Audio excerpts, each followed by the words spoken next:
penyembelian itu harus pakai bismillah. Kalimat harus ini harus dengan arti taruhan sah tidak sah, apa harus sebagai etika, apa harus sebagai supaya kebiasaan baik ini bertahan. Saya ulang lagi ya, misalnya Pak Arifin dawuh teng jenengan cung nyembelih pitik kudu maca bismillah.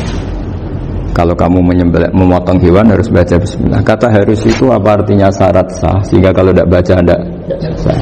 Apa keharusan dalam makna etikanya harus baca bismillah. Jadi urusannya hanya apa? Etika atau afdoliyah. Atau kita tidak ingin kultur baca bismillah itu hilang, sehingga barang tidak wajib pun kita wajibkan supaya kultur baca bismillah itu tidak hilang.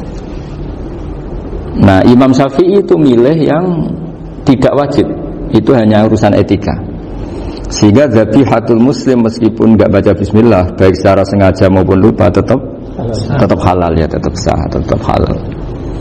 Tapi beberapa ulama mengatakan baca bismillah itu wajib dan menjadi syarat sah.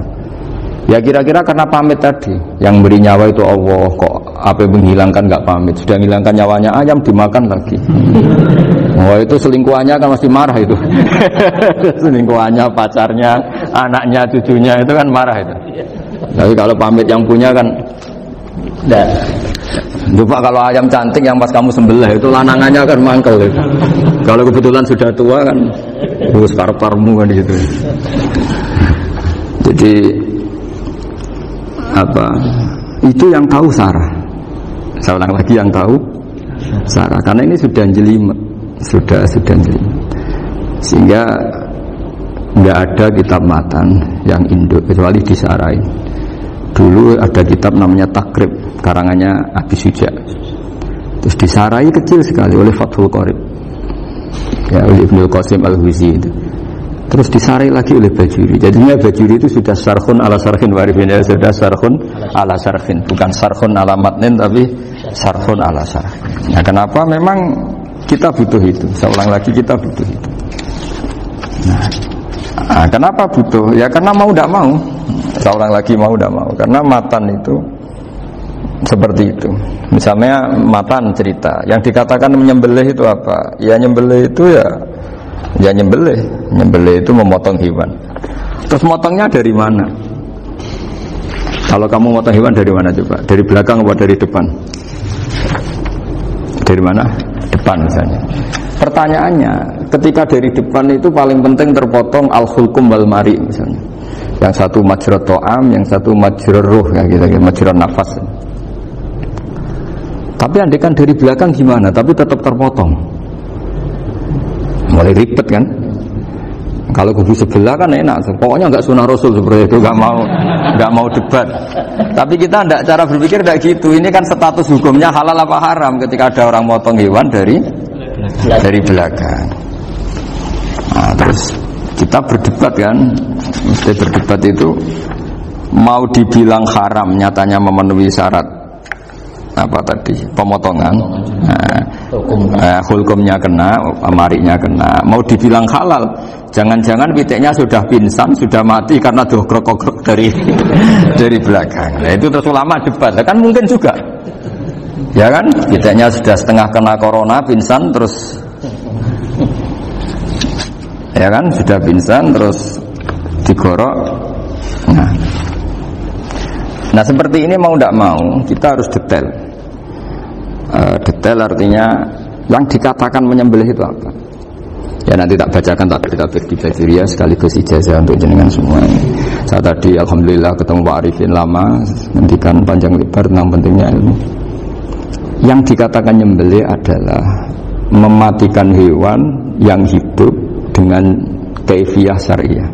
Saya ulang lagi, mematikan hewan yang hidup dengan kaifiyah syariah. Nah kalimat hidup ini mulai masalah. Hidup yang apa? Misalnya ada hewan, saya sering kalau ngaji cerita, ada ayam jago ketandang mobil, ketabrak mobil, kejet-kejet, enggak kamu sembelih pun 1 menit lagi pasti meninggal. Ini kan hanya koordinasi prosedur saja. Karena prosedur ayam mati harus kejet-kejet, enggak boleh enggak langsung peletes mati, enggak boleh. Nah pertanyaannya, ketika kejet-kejet ini kamu sembelih, itu halal apa enggak? Wong enggak disembelih juga sudah mati. Artinya enggak penyembelihan ini kan enggak memberi kontribusi pematian, tapi enggak ngefek. Makanya terus ada perdebatan. Ada hayatun mustaqirrah, ada hayatun ittirariyah, ada harakatu masbuh. Itu kalau enggak sarah enggak bisa. Lalu pertanyaan nakalnya begini. Saya itu betul pernah ngalami itu. Wayam jago itu kan mahal, apalagi kalau Bangkok kan. Saya pas jalan-jalan sama anak saya, sama jalan-jalan mau ke pasar itu di pertolongan tuwer mak. Kusik halal tau ora? Karena tanya orang awam, halal kata saya gitu. Padahal andai kan dari disembelih ya pasti mati. Suatu saat ada yang mengkonfirmasi lagi. Saya bilang kalau kiai ya tidak pantas makan ayam gitu, tapi kalau kamu tidak kiai ya pantas saja. Daripada rata halal lo geremeng eman kan ribet. Nah sebetulnya itu dalam mazhab Syafi'i itu tidak halal karena dia sudah tidak punya hayatun mustaqirrah. Karena tadi setengah menit lagi atau 1 menit lagi pasti mati. Kan dia belum mati karena koordinasi Israel saja tetap yang nyambil itu. Tetap kan nggak segampang itu kan, tetap prosedur apa? Jalankan SOP. SOP-nya harus ada. Nggak boleh mati selonang-selonang itu, nggak boleh. Tetap ada SOP kata Warifin ada SOP. Dia kalau sama saya bisa guyon kalau. Nah, tapi misalnya nanti pertanyaan, tapi dalam mazhab Maliki itu diabaikan. Hayat mustaqirrah, hayat ittirariyah, hayat itu diabaikan. Cara berpikir Imam Malik lebih matematis. Kalau nggak disembelih itu matinya berapa menit? 1 menit lagi. Gara-gara disembelih dia mati sekarang. Berarti eksekutornya ya peso itu. Ya berarti peso itu memenuhi kriteria mematikan sesuatu yang masih hidup, hewan yang hidup dengan cara syar'i. Jadi andai kan ada rapat malaikat, matinya karena apa? Karena peso apa karena kecelakaan? Karena peso. Ya kan? Karena kalau nggak tanpa peso nunggu 1 menit, gara-gara disembelih langsung terjadi sekarang. Nah karena hukum halal ini yang menarik dan menguntungkan. Di bab ini orang jadi Malikiyah semua. Mana maksud saya? Jadi kita ini sebetulnya Syafi'i pecundang gitu. Syafi'i partai politik. Jadi kalau sedang tidak menguntungkan ya tidak. Kata siapa kita Syafi'i banget? Tidak juga itu. Jadi karena tadi ya kalau pada level apa? Pada level perdebatan ulama itu ada tadi ya, ada seperti itu, ada hayatun mustaqirrah, ada hayatun ittirariyah, ada harakatul masbuh. Jadi tak baca ya, supaya dapat barokahnya ulama ya. Jadi tak baca versinya. Ini di halaman, terus kitab ini saya tinggal sebagai amal saya, keluarga saya, sebagai penghormatan saya sama Habib Ali, Habib Quraisy, Habib Husain semuanya, Pak Arifin dan Bismillahirrahmanirrahim. Wa'lam. Ini halaman 562. Ikutnya bab kitab ahkami shaidi wa dzabah. Ya jadi nanti yang mungkin kalau beda halaman cari di babnya apa? Kalau beda halaman cari di babnya. Karena kadang beda halaman warifnya. Kalau cetakan sekarang enggak. Beda. Iya, kadang beda juz pun. Kayak Ikhya sekarang tuh sampai 6 juz. Zaman kita ngaji kan 4 ya. Di orang ada yang 6, ada yang ribet cetakan sekarang ya. Di atas ada 10. Satu Ikhya itu. Hurufnya dibesarin. Ikhya biar. Iya, ada sampai. Karena ngerti ya zaman akhir paling sudah agak buta huruf. Saya tuh dulu punya guru terakhum sudah sepuh. Itu baca gini nggak bisa, Pak. Jadi kalau di kelas harus dituliskan pakai spidol. Mulang Minhajul Abidin. Sudah sepuh sih. Kalau ngajar itu nggak bisa jalan, udah pakai becak. Itu yang nulis agak kurang ajar. Nulis CDE cepet bar. Jadi kadang itu apa itu? Beliau masih semangat, tulisannya habis. Loh kok sentek dong? Terus dia nulis ya. Jadi nulisnya di HVS baru dulu. Cepat selesai. Iya. Nah kalau beliau pakai kitab sudah enggak bersoh itu. Anak-anak wah nulis sidik benang ber. Saya ulang lagi ya. Jadi yang mau saya baca tadi itu logika fikih ya. Fikih itu berpikir ya. Di mana-mana namanya menyembelih itu apa? Dari hidup dimatikan dengan kaifiyah syariah. Kaifiyah syariah ini tidak boleh kamu nyontohkan harus disembelih, keliru juga. Karena untuk hewan yang berat atau hewan liar cukup dipanah asal ma'an harad dama yang bisa mengalirkan apa? darah. Jadi makanya saya umumkan bikaifiyatin syariah ma'rifiyah kan tidak harus motong kan bentuknya. Kalau hewan liar kan atau sapi kurban liar kan, sapi kurban ucul liar kan boleh dipanah, boleh macam-macam. Nah kalau tembak bisa diperdebatkan karena ada unsur api ma'rifiyah. Jadi bisa debat. Meskipun ada yang bilang boleh tapi bisa debat lagi kan? Karena ada unsur apa? Api ma'rifiyah. Iya. Tapi ini saya cerita umumnya bikaifiyatin syariah. Nah karena kalimat hewan hidup, ada kalimat hidup yang apa kan pertanyaannya? Hidup yang sudah kejet-kejet, misalnya sudah koma, sudah kena corona, disentak istrinya itu. Apalagi ayamnya menyaksikan pasangannya diselingkuhi, wah itu sudah stroke itu dia. Nah itu makanya kalau orang suka macam-macam itu kayak ayam makanya itu. Saya baca ya. Bismillahirrahmanirrahim. Wa'lam annahu yujadu fi ibaratihim hayatun mustaqirrah, hayatun mustamirrah, harakatu masbuh. Wa yuqalu aisyu masbuhin.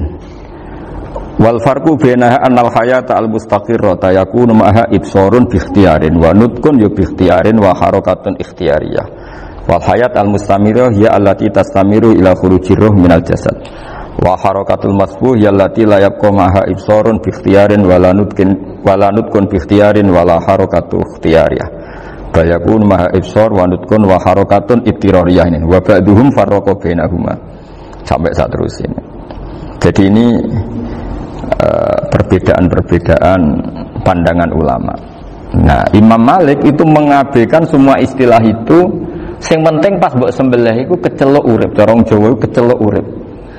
Cek hayat mustaqirrah, cek ittirariyah, cek harakatu masbuh, pokoknya kecelok urip. Paling kecelok urip bisa dibilang masih hidup. Karena kalau bisa dibilang masih hidup, kamu sembelih, tetap nanti rapat malaikat kira-kira gitu. Ini matinya karena apa? Karena kecelakaan. Oh, kalau kecelakaan 1 menit lagi matinya dong. Tapi kan matinya sekarang ya karena disembelih. Nah tadi saya bilang sebenarnya mazhab Syafi'i itu tidak seperti itu. Karena Imam Malik menghalalkan, biasanya penggemarnya lebih banyak di bab bungsu halal itu kan. Penggemarnya masih banyak. Tapi ya sudahlah, itu masih ahli sunnah karena salah satu dari mazhab. Tapi logikanya juga masuk. Jadi kita bukan sekedar taklid ke Imam Malik, tapi kalau kita ikhtiyat ikut Imam Syafi'i ya monggo, karena mungkin secara medis karena mengalami seperti itu mungkin tingkat kesehatannya apanya sudah ya sudah lah, yang penting makanya terus orang Jawa pinter nak PTE jago ya halal, nak cilik enggak lah. Itu kan ibarat perdebatan antara kepiting sama yuyu. Yang menghalalkan kepiting itu mengharamkan yuyu. Tahu yuyu yang kecil di sawah ya? Tak tanya kenapa yuyu halal, karena amfibi Gus, bisa hidup di dua alam. Memangnya kepiting enggak? Oh beda. Ternyata beda maksudnya. Eman Gus kalau haram. Eman kan kalau yuyu haram kan enggak ngefek kan, kecil. Ini mufti kok. Oh udah kadang halal, udah kadang makan selama ini. Iya selama ini udah kadang makan itu. Makanya banyak kiai yang mengharamkan kepiting sebetulnya, tapi minoritas kan? Minoritas. Tapi yang mengharamkan yuyu mayoritas, wong kecil aja. Jadi kita ribet ikut siapa? Gitu. Kata siapa? Ahli fikih gak mikir untung rugi. Makanya saya ini bingung, jadi saya ini kan kiai ya, kiai betul. Susah kadang jadi kiai. Sebagian guru saya itu mengharamkan kepiting. Nah kalau kayak dolan di daerah Yono Mas Nafis daerah itu, penghormatan tertinggi santri itu kalau nyugoi kiainya kepiting karena itu makanan termahal. Bingung kan dia? Mau tidak makan itu kayaknya dipersiapkan betul baru kan? Udah ada effort ya. Warna nyari yang mahal kan? Mau makan itu sebagian guru kita mengharamkan. Akhirnya ya ada darurat tadi. Makan sekadarnya. Kalau saya habis 3 pasti israf. Kalau habis 1 prosedur hormat yang nyugui. Itu susahnya jadi kiai. Kalau kamu kan tidak kiai, mumpung gratis. Enaknya gak jadi kiai kan itu masalah. Pertimbangannya mumpung gratis. Sudah gitu masih mun dibutuh mawon, makai dibutuh mawon. Oh digawa tenan. Tapi sebetulnya ada sisi naif dari yang bilang halal tadi. Ketika yang bilang hal naif itu versinya, tapi ya nggak apa-apa, semoga dimaafkan Allah. naifnya tadi, tapi saya tidak tapi itu masalah khilafiyah ya. Semoga yang mengatakan halal juga benar, karena punya perhitungan iman tadi. Tapi yang bilang halal itu tak tanya, itu halal apa haram? Lucunya jawab haram semua. Ini bahasa Indonesia enggak ada kayaknya. Enggak tahu juga saya apa. Teman-teman paham tapi yang kecil itu. Itu kalau diharamkan enggak ada yang protes ya? Enggak ada. Tapi kalau kepiting. Ini pakai model apa? Coba Pak Wafa, kalau alasannya amfibi, yuyu sama kepiting sama enggak? Kalau alasannya amfibi, hidup di dua alam. Sama-sama. Kenapa kepiting jadi halal? Lebih bernilai. Ini juga mufti model baru. Ilmunya menghalalkan. Iya makanya itu. Kan jadi kayak tadi ayam jago tadi orangnya tak tanya akhirnya. Andekan yang kecelakaan itu ayam kecil. Kamu tanya saya enggak? Ya enggak, terus langsung tak buang. Kan langsung dibuang. Berhubung ayam besar. Eman kan. Tapi nurani aja sebetulnya protes. Nyembelah keket. Kadang kan apa kejat-kejat itu sudah tunggu SOP jawaban. Ya tapi apapun itu ini ilmu harus didengar ya supaya sampean tahu ya, ada hayat mustaqirrah, ada hayat mustamirrah, ada hayat ibtirariyah, paling enggak kita ngerti lah. Karena nanti di bab B ya nyun sewu di bab apa B itu ya nanti enggak sahnya karena apa? Tidak mutamawal. Misalnya saya punya utang sama Pak Arifin ayam jago, tak bayar dengan jago yang mengalami kehidupan sudah seperti itu kan tidak sah. Meskipun itu hidup tapi sudah tidak hayat yang mustamirah, tidak normal. Jadi ilmu itu apapun tidak cocok kita karena beda mazhab misalnya, tetap sebagai apa? Ilmu. Jadi jangan pernah anti ilmu meskipun kita tidak cocok. Dulu saya itu heran sama Abu Hanifah karena membolehkan merujuk wakaf. Wakaf itu kan nggak boleh ditarik kembali dalam mazhab Syafi'i dan hampir semua ulama bilang gitu. Tapi kalau kata Abu Hanifah, jika nazir yang nerima itu tidak sesuai rencana kita, keinginan kita, itu boleh narik kembali. Fa innal waqfa atiyatun mahdhah, kata beliau. Wakaf itu ya pemberian normal saja. Suatu saat ada peristiwa gini Pak Arifin ya, ada orang kaya raya mewakafkan tanah itu senilai kalau nggak salah itu 60 miliar. Singkat cerita beliau bermain apa gitu, bisnis apa itu bangkrut. Kemudian itu belum disertifikatkan wakaf. Kemudian nggak ada yang disawang Coro Jowo, nggak ada yang dilihat, terus mau dibeli sama nyuwun sewu sampai yang mau beli yang mampu itu non muslim. Singkat cerita ada orang kaya muslim yang mau beli itu tapi ada problem karena itu wakaf. Tapi kalau nggak dibeli itu malah dibeli non muslim. Tanya saya jawab nggak apa-apa dibeli saja, ikuti mazhab Abu Hanifah. Karena kalau mazhab Syafi'i itu nggak sah semua pembeliannya. Tapi apa artinya mazhab kalau kita berpikir nggak sah tapi yang jual melakukan? Nah itu yang nggak dipikirkan oleh orang-orang fikih yang di Menara Gading. Apa gunanya kita bilang nggak sah tapi yang punya tanah tadi tetap menjual karena tidak mengindahkan hukum itu, mau apa coba? Makanya saya bilang bagi tentang Gus itu nggak ada kaulnya dalam mazhab Syafi'i. Saya bilang kamu mengharamkan itu tidak ada gunanya karena itu tetap dilakukan. Jadi kita pertimbangannya tidak itu, daripada dikuasai situ mendingan kita. Betul. Nah itu sisi-sisi fikih. Makanya ini kita ngaji fikih tidak segampang itu memberi fatwa karena pertimbangannya banyak Pak. Tidak hitam putih. Tidak hitam putih gitu maksud saya, ini cerita. Jadi nanti kamu ngerti. Jadi mau apa coba? Itu kan ibarat gini. Hukumnya kita ngajar perempuan itu masalah sebetulnya secara karena itu ajnabiyah. Tapi fikih mentoleransi li ajli ta'lim, karena untuk belajar enggak apa-apa. Kalau sudah jadi fakta itu ribet. Dia maunya belajar sama kamu dan sekali kamu tidak mau belajar ke yang lain yang potensi menyesatkan. Jadi fikihnya bukan masalah nazar lagi, sudah penyelamatan. Ribet kan kalau sudah begitu.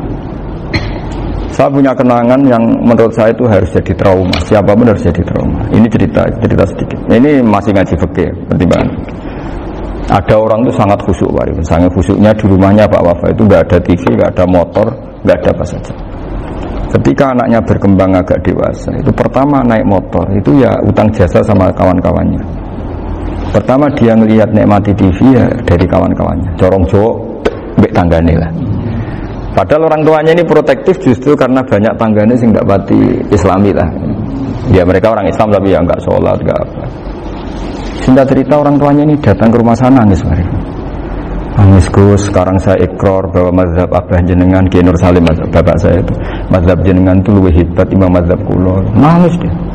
Dulu saya itu agak menyalahkan Kiai Nur Salim jenengan karena longgar di rumah ada TV ada motor. Terus dia cerita. Nah karena anaknya ini pertama bisa naik motor, untuk anak ABG ini kan jasa yang luar biasa. Karena dia butuh sekali bisa naik motor dipinjemin. Akhirnya walhasil anaknya ini yang saya merantau ke Jakarta kemana? Akhirnya lam yusolli wa lam yasum. Padahal anaknya ya kiai kamu. Terus tak ceritain. Terus akhirnya dia tanya, kenapa sih Gus jenengan sama Abah kok longgar gitu sama anak? Terus tak ceritain gini Pak Arifin. Menurut ilmu al-insan abdul ihsan, manusia itu budaknya kebaikan. Karena utang jasanya sama anak ini, ya dia akan ingat anak ini. Sementara kenangannya mbak jenengan mbok amui. Tidak boleh. Dia baru ngakui ya saya itu nyun sewu hanya khusyuk tapi kurang ilmu. Tadi dia hanya berdasar khusyuk. Bocah kok main delok TV kan pikirannya hanya gitu. Ini cerita ilmu, saya bukan menjustifikasi manapun, ini kan cerita ilmu Pak Arifin ya. Jadi semua itu ada hitung-hitungannya. Coba kalau kita terlalu stakung be anak pertama naik motor jasanya orang nggak sholat ya, pertama roh TV jasanya orang nggak sholat. Coba terikatnya anak ini sama kita apa sama orang itu? Sama orang itu. Bayangkan kalau umur ABG, kalau umur sak pari pun Pak Wafa ini nafsu astagfirullah kan. Ayo gue cok tuwa nome ya ora. Gaya tok, bareng tua udah khusus gaya tok. Aslinya nome bodoh. Ya saya sama semua. Cuma saya akan lebih jujur dari biasa. Jadi orang itu harus ngitung gitu. Itu kenapa Mbah Mun itu kayak alim alama. Setahu saya dalamnya ada TV. Putra-putra ini lihat TV. Meskipun kita tidak mungkiri negatifnya TV, kita tidak mungkiri Pak Arifin ya. Tapi tadi ketika anak-anak ABG itu pertama lihat TV jasanya tonggo ini. Kalau kebetulan tangganya wong soleh nggak masalah ya. Kalau enggak, itu nangis ke rumah saya itu. Nyesel dia. Tidak bisa bilang gini, ini jenengan tiang soleh, mesti anak jenengan suatu saat kembali. Coba pola jenengan harus ubah. Ini hebatnya Nabi. Ketika Sayyidah Aisyah masih kecil, minta diperlihatkan Li'bul Habasyah.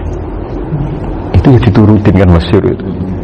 Kayak apa Nabi? Karena kalau nggak diturutin, pasti Sayyidah Aisyah akan ngidolakan mainan yang lain yang di luaran sana malah. Itu karena Nabi punya kearifan tadi. Jadi ini kan ilmu, lagi-lagi ilmu. Jadi yang semua itu harus baca dengan ilmu. Makanya kata Nabi, ad-dunya mal'unatun mal'unun fiha illa dzikrawah wa ma'alahu aw aliman aw muta'alliman. Karena dunia ini hanya bisa dibaca dengan ilmu. Yang diridai Allah maksud saya hanya bisa saya itu banyak kenal menteri, kenal pejabat. Tapi saya tidak pernah melihat itu sebagai pejabat. Melihatnya itu orang yang ingin belajar agama.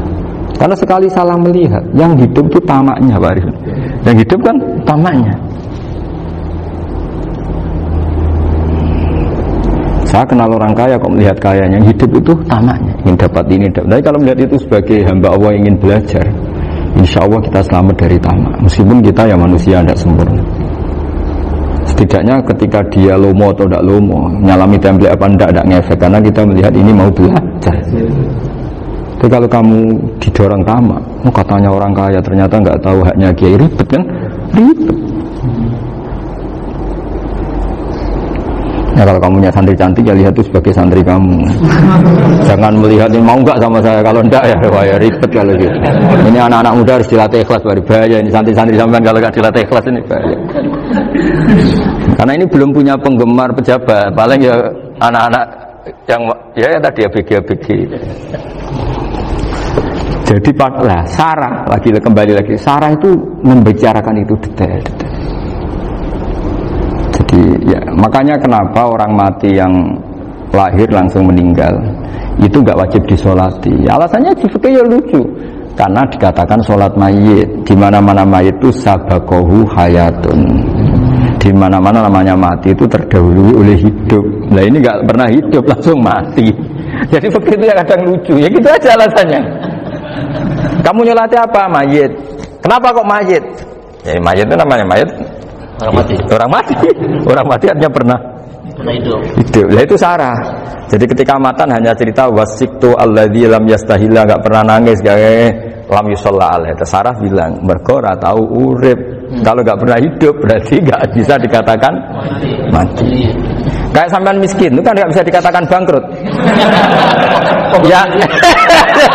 Ya miskin aja gitu loh.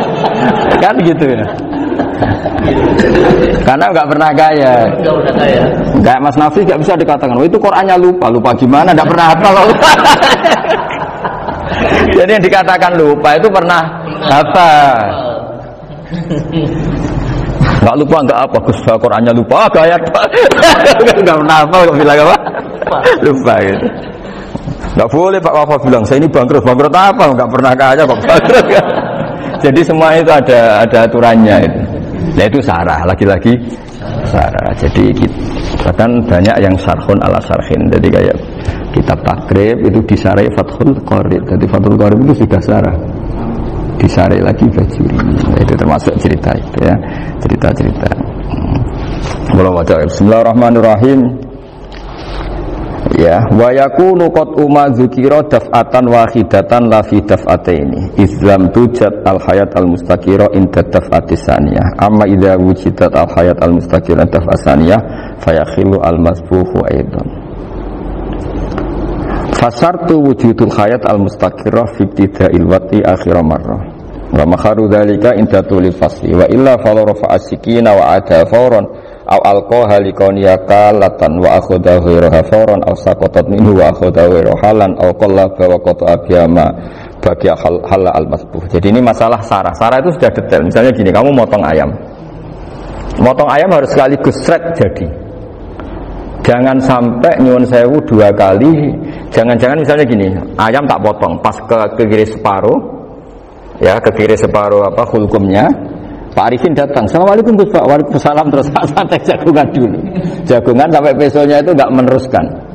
Bareng-bareng malas salam, ingat lagi ayam saya ini. Ketika saya meneruskan ini, potensi ayam ini sudah mati atau sudah hidup yang ini masih mazhab Syafi'i loh ya. Atau sudah hidup yang sudah tidak normal. Artinya apa? Penyembelian kedua yang mengeksekusi tadi sebenarnya mengeksekusi barang mati. Yang penyembelian pertama tidak bisa dikatakan penyembelian karena tidak sampai mati. Penyembelian kedua berstatus setengah mati. Nah, kalau seperti itu maka haram. Kecuali itu dilakukan secara fauron. Fauron dicontohkan nyembelih ternyata pesunya kedul terus ngambil yang lain, tapi fauron langsung atau terjatuh ngambil langsung. Ya itu boleh karena ditoleransi. Tapi kalau kalam ajnabi kata tadi mohon Pak Arifin. Seperti Pak Arifin, alhamdulillah sih. Jaminan mau rawuh. Dari ayamnya asem mana? Ini harus sebar. Ini orang ngapur betul. Jadi, lah itu sarah. Bicara sampai detail itu sarah. Jadi ada sekian kemungkinan. Jadi ya, jadi termasuk yang diandaikan apa? Nah, hayat mustaqirah itu batasnya yakunu maha ibsorun bi ikhtiyarin wa nutkun bi ikhtiyarin wa harakatun ikhtiyariyah. Hayat mustaqirah itu kalau dia betok-betok itu ya karena karepnya. Maksudnya gini, gamane cara roh pitik wedok engkek yo cek karepe dhewe. Cara dia melihat peso itu karepe ya masih lari. Jadi misalnya ada ayam. Ayam kita sembelih baru luka sedikit. Belum sampai andaikan dibiarin ya mungkin suatu saat sembuh, luka. Terus melihat kamu lari ketakutan karena kamu dianggap gladiator, killer lah. Nah itu berarti punya hayat mustaqirah. Tapi sudah kalau kamu sembelih karek ngeriwit, roh kowe serawedi, ya kan? Mau demo ya sudah enggak berkutik, ya dia berarti tidak punya hayat mustaqirah gitu. Ya batasannya itu Joro. Nah, dalam mazhab Syafi'i syarat sahnya penyembelihan harus hewan itu punya hayat mustaqirah. Nah ini sarah ya, jadi sarah itu lebih jelimet. Nah makanya kenapa tidak boleh nyembelih pakai yang tumpul Mas Nafis? Takutnya ayamnya itu ngalami dohtoh, atau kok ditekek. Misalnya sama nyembelih pakai peso tumpul, ini ketekek, takut. Kan dia misalnya ayamnya jantungan, roh peso wis sedot kan, udah gitu ketekek. Nah itu mati dulu pasti itu. Jadi pas diongok-ongok ini sudah mati. Jadi nanti kalau di akhirat sebenarnya saya sudah mati loh, ngawur ya. Wah, apalagi nganggo keris naga sastra. Wah, itu sudah gereng sakti kan diginikin tok sudah mati kan? Makanya bahaya nyembelih pakai keris-keris sakti karena sebelum itu terpotong sudah mati saking saksinya apa? Keris itu misalnya gitu. Makanya nanti suatu saat ada pertanyaan ini, boleh enggak nyembelih ayam orang yang rainya itu sangat? Wah, itu haram. Kena. Oh, itu mesti mati dulu. Kumisen tatonan apa? Iya kayak algojo. Ayamnya jenis apa? Stroke ya? Jenis penakut. Pas mau disembelih gitu. Tidak mati. Jadi hati-hati ya nyembelih ayam. Jadi kalau orang kampung Pak Arifin ya, orang kampung mudin kampung. Mungkin kalau orang kota sudah nyuwun sewu enggak peduli. Kalau orang kampung itu apa itu Pak Arifin? Kalau nyembelih jago itu sampai apa itu? Ilatnya dikeluarin dong. Oh iya. Apa ini? Iya, karena takutnya katanya beberapa yang kaget itu kelek apa? Ketelan. Iya, ketelan ya. Itu ya ada kearifan gitu, tapi ya terlalu ya menyiksa ayam. Tapi memang potensi katanya Pak Arifin. Katanya yang ahli-ahli itu ya. Jadi kalau dia jago ya, mau disembelih, saking takutnya itu. Kalau orang Jawa kalau takut kan yang ngelek itu ya. Orang Jawa loh ya, itu kalau orang takut kan kadang apa kayak nah ayam itu nak ketakut kadang ininya terus apa lidahnya masuk akhirnya pas disembelih ini nggak kena. Nah makanya terus banyak mudin yang punya ikhtiar tadi. Pernah lihat apa yang ayam jago itu ilatnya di ya itu ya tidak wajib, cuma tidak bisa kita salahkan. Tapi kata penyembelih yang lain tak tanya eksekutor yang lain, pokoknya rodok dipenek Gus. Iku seraiso. Saya belum pernah nyembelih ayam karena ini kan selain nggak profesi saya juga nggak mentolonan saya. Tapi ini beberapa kefiah yang penting kita tahu ilmunya. Yang paling pokok itu qatul khulqum wal mari. Ya kira-kira dalan sing digo nafas sama digo makanan tadi. Ya tapi itu tadi caranya semua itu harus apa tadi mengalami atau masih punya hayatun mustaqirah. Nah, takutnya dalam konteks nyembelih yang apa tadi? Saya bilang separuh tadi. Itu jamnya normal enggak, itu sudah jam 11 ini? 10. Oh, jam mati almarhum itu. Itu enggak halal disembelih itu sudah maitah ya. 13, 10, 14 kan. Iya ya. Ya makanya saya bingung lihat jam. Ya jadi itu Pak Wafa ya, pentingnya sarah itu seperti itu. Matan itu kan asal nyembelih saja, tapi di sarah diterangkan jangan hanya nyembelih, yang disembelih harus ada hayatun mustaqirah, karena dikatakan penyembelihan adalah menghilangkan nyawa dengan cara yang syar'i. Nah, kalau nyawanya saja sudah hilang bukan nyembelih gitu. Nah potensi itu ada ketika jago kamu sembelih pakai yang tumpul, ini ada dokhtoh. Loh, hewan itu juga kayak manusia loh, karena punya hati, ketika takut saja mati. Nah, takutnya ulama kan ini ngalami dokhtoh, kayak orang ditekek kan mati kan, ditekek kaget. Contoh gampang gini, orang ditekek perempuan kemungkinan mati itu kecil, karena murni hanya ngalami pernafasan. Tapi nak ditekek wong guaga tatonan kan terus dua reaksi tubuh, takut sama nggak bisa bernafas, itu kan lebih cepat lah. Kira-kira kan gitu. Nah ini sudah takut dongok-dongok itu kan nyiksa. Saya sering ketemu orang yang ahli nyari ular, nyari apa. Itu ya gitu. Filosofinya sama seperti orang perang. Harus bikin takut. Iku kewan Gus nak disuwentak, iku teleleken, jadi teleleken iku apa Pak Anda bicara bahasa Batawi ini itu. Orang kaget terus terpaku itu. Teorinya Khalid bin Walid kan gitu. Kalau perang supaya musuh takut. Kamu tahu kami siapa? Ayat jina biqaumin yuhibbunal mauta kama tuhibbunal hayat. Kita ini bawa pasukan yang mereka mencintai mati kayak kalian mencintai hidup. Pasukan kami ini wadarwis, berani modar ya wis gitu, kira-kira gitu kalau bahasa Jawa itu. Berani mati. Akhirnya musuh kan nah, di antara syaratnya perang kan gitu, harus bikin musuh itu takut, gemeter. Nah istilah lelekan itu gampang gitu loh. Lelekan itu pokoknya tadi loh Pak Arifin, kepaku tadi. Agak berkutik. Paham ya? Nah jangan-jangan ayam yang kita sembelih mau wis wedi dongo-dongo mati duluan gitu. Nah makanya terus kata musannaf kalau bisa itu wa yakunu madzukira bidafatin wahidah. Kali itu usahakan sekali jadi. Tapi itu bukan berarti syarat sahnya harus sekali jadi. Kira-kira karena tadi gak kebayang kan kalau baru separuh tak Assalamualaikum Gus Pak. Waalaikumsalam Pak Arifin Budi kabarnya. Baru itu terus ingat diteruskan lagi. Kemungkinan ini sudah mati apa? Nah makanya ya tapi lagi-lagi ini sarah ya tak baca Bismillahirrahmanirrahim wa yakunu qad umadzukira daf'atan wahidatan la fi daf'ataini fa innahu yahrumul masbuh hina idin. Kalau 2 kali, tapi 2 kali maksudnya yang 1 kali ini mengakibatkan kematian. Dikatakan penyembelihan belum sempurna, dikatakan hidup toh nanti pasti mati, berarti tidak mengalami hayatun mustaqirah. Paham ya? Jadi ini semoga dapat barokah dari para ulama.